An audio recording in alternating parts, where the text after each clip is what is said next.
ce qui va être très important dans la musique dite concrète, dite électronique, dite expérimentale, dite acousmatique, c'est comment on va la projeter. La musique acousmatique ou l'art des sons projetés. C'est ça, ça a été mon thème, avec l'idée de l'orchestre de haut-parleurs, d'organiser une projection sonore qui soit mobile, qui soit comme un espèce de grand feu, un grand feu de camp où les flammes sonores jaillissent de partout et on puisse, dans la durée du concert, faire varier ces intensités et les animer et les rendre dansantes pour enrichir l'organisation de la composition que le compositeur a définie une fois pour toutes sur un support qui, lui, est fixe. Un jour, j'écoutais une émission de radio dans mon domicile, dont je ne voulais pas perdre une seconde, et à un certain moment, j'ai été appelé dans une autre pièce. J'avais un petit récepteur portable. Pour ne pas perdre le fil de l'écoute, je suis allé dans l'autre pièce avec, et puis je suis revenu à ma place antérieure, dans l'équipement avec deux bons haut-parleurs de gros calibre, et j'ai posé mon petit récepteur entre les deux. Et tout d'un coup, je me suis aperçu que, en bougeant la tête et en modifiant ma place dans l'espace, j'arrivais à trouver des points d'équilibre où le petit son produit par le petit récepteur s'installait à l'intérieur du grand son produit par le couple de haut-parleurs plus important, avec une définition beaucoup plus large du spectre. Et tout d'un coup, je me suis dit, mais il y a quelque chose de magique là qui se produit, parce qu'on a un petit son qui s'installe dans un grand son, et ces deux sons sont les mêmes. Ces deux images sont la même image dans des grossissements différents, et qui permettent finalement des appréciations et des phénomènes d'attention. Ça provoque l'attention d'une manière tout à fait singulière. Et je me suis dit, tiens, et si on essayait d'agrandir ça au niveau d'une salle de concert? J'ai commencé à installer des haut-parleurs différents, des gros haut-parleurs et des petits haut-parleurs entre les deux. Et puis de commencer à avoir des effets de balance.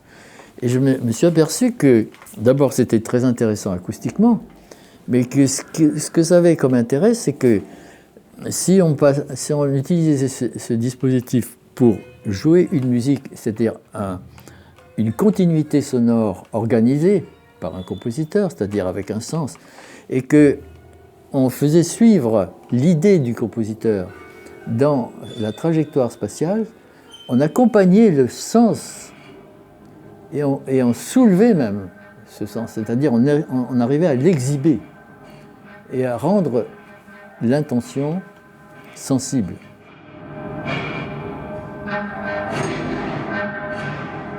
La musique concrète, c'est l'art d'utiliser des sons, tous les sons que l'oreille peut entendre en réalité, qui produisent des phénomènes tellement complexes qu'ils sont illisibles et dont on suit l'enveloppe générale. On rend musicable le total sonore. Tout est éligible. Tout matériau n'est intéressant que dans la mesure où on le choisit et on le manipule, on le tord, on l'étire, on le transforme par l'intervention de sa main, de la main-oreille, c'est-à-dire on le saisit. Et on aide à ce qu'il soit saisissable par l'écoute. Il y a trois auditions pour moi.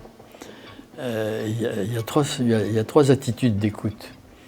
Il y a l'écoute banale, il y a l'écoute attentive, et puis il y a l'écoute complète, l'écoute intégrale, l'écoute complètement absorbée. L'écoute banale, c'est le contraire de l'écoute, c'est-à-dire dès que j'entends, je cesse d'entendre.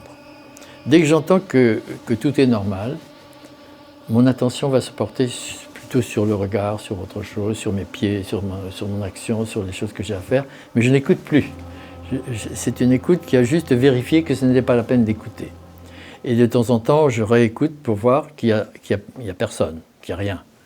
Donc c'est une écoute de vérification que tout va bien et que ce n'est pas la peine de porter son attention sur ce canal de vigilance-là.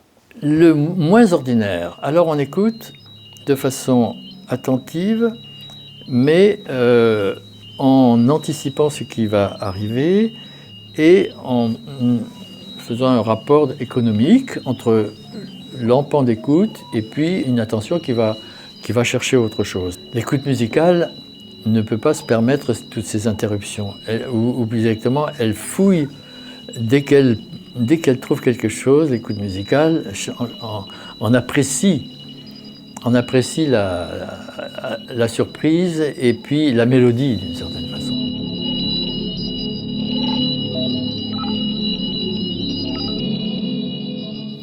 Alors évidemment, là on arrive au point central de l'appareil critique. Pour moi, c'est ce qui me fait fonctionner. C'est ce que j'appelle l'objet de valeur. Je veux produire des objets de valeur.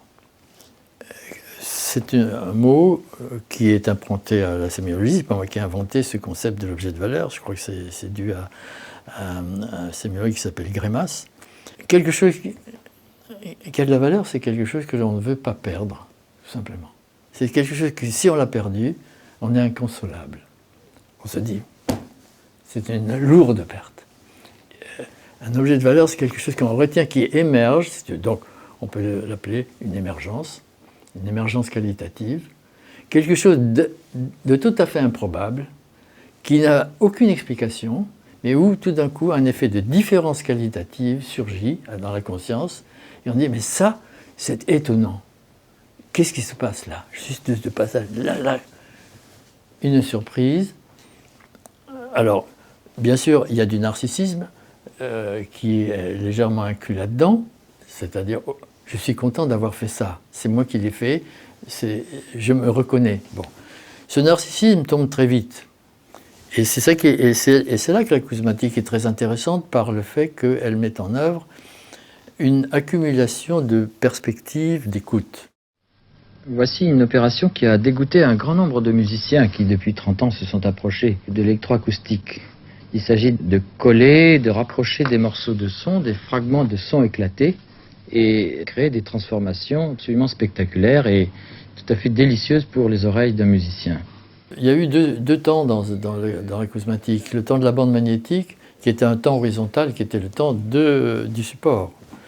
La bande magnétique, elle avait des qualités formidables, c'est qu'on pouvait la couper, et puis faire du montage, du micro-montage, faire sans coup de ciseaux sur 3 mètres de ruban, c'est-à-dire 10 secondes. C'était très, très laborieux, c'était très artisanal, et ça obligeait à une écoute qui était finalement modulée par la géométrie du support lui-même, son horizontalité. Donc on faisait des musiques assez horizontales. Les coïncidences rythmiques, les épaisseurs synchronisées, toutes ces choses-là, c'était très difficile. Les magnétophones ne partaient jamais ensemble. C'était compliqué comme tout de faire partir 4 magnétos, 6 magnétos à la fois. Alors, ça a changé le jour où les magnétophones sont devenus multipistes. Alors, on avait des magnétophones 8 pistes, etc. Mais alors, le problème des magnétophones multipistes, c'est que la bande coûtait tellement cher. Et puis, de toute façon, elle était impraticable au ciseau. Donc, on ne monte pas dans une bande multipiste. C'est impensable. On resynchronise, mais on ne peut pas monter. Donc, les bandes multipistes ont permis de faire des ajouts. C'est-à-dire de travailler en stéréophonie, puis ensuite, sur une stéréophonie, comme était sur un multipiste, de pouvoir rajouter des pistes supplémentaires. La grande innovation, ça a été évidemment la page que l'audio numérique a autorisé, c'est-à-dire le fait de pouvoir composer horizontalement et verticalement. De pouvoir contrôler les entrées et les sorties de voix, de contrôler les synchronisations et de moduler l'épaisseur du son par ajout par la verticalité d'accumulation. Un chercheur musicien, effectivement, c'est assez rare, et un groupe de chercheurs, c'est encore plus rare, et une institution qui abrite une cellule de travail, un atelier comme le groupe de recherche musicale, alors c'est encore plus rarissime. Mon cas est un peu particulier parce que je n'avais pas, et je n'ai jamais eu, le sentiment d'être un compositeur de métier. C'est a posteriori que je vois que j'ai fait beaucoup d'œuvres et que j'ai dépassé la centaine. Mais mon travail était différent. Mon travail était d'être un animateur, d'être une sorte d'éditeur, au fond. Et ça, c'est quelque chose que j'ai ressenti de l'approche de Pierre Schaeffer et de l'interrogation sur cette particularité très spéciale d'être attentif à la vie de l'écoute. Je n'ai jamais cherché à faire des œuvres, j'ai cherché à faire vivre mon écoute. Et pas simplement par mon travail, mais à écouter les musiques des autres. Et je me suis, dès mon adolescence, intéressé à la musique de tout le monde. Et j'ai voulu faire partie d'un collectif, et puis petit à petit, j'ai pris l'ambition de m'occuper d'un groupe, c'est-à-dire d'écouter, de parler avec les uns, avec les autres, et puis de tenter cette espèce de phénomène tout à fait incroyable, de marier des contraires, c'est-à-dire de prendre un compositeur, d'écouter son discours, d'écouter un technicien, d'écouter un philosophe, un littéraire, donc des gens de savoir très très différents les uns des autres, et de marier leur discours et de dire oui, mais nous aussi en musique, c'est comme ça aussi. Bon, bref, d'expliquer à un technicien ce qu'est un compositeur, d'expliquer à un compositeur ce qu'est un philosophe de la perception, d'expliquer à un philosophe de la perception ce qu'est un objet technique qui crée un objet musical, esthétique. Voilà. Donc de me trouver au carrefour de plusieurs savoir-faire qui se conjuguent dans une expérience radicalement nouvelle, qui est d'inventer une musique qui n'existait pas, et qui est la musique acousmatique, c'est-à-dire l'art d'écouter tout ce que l'oreille peut entendre comme un objet esthétique.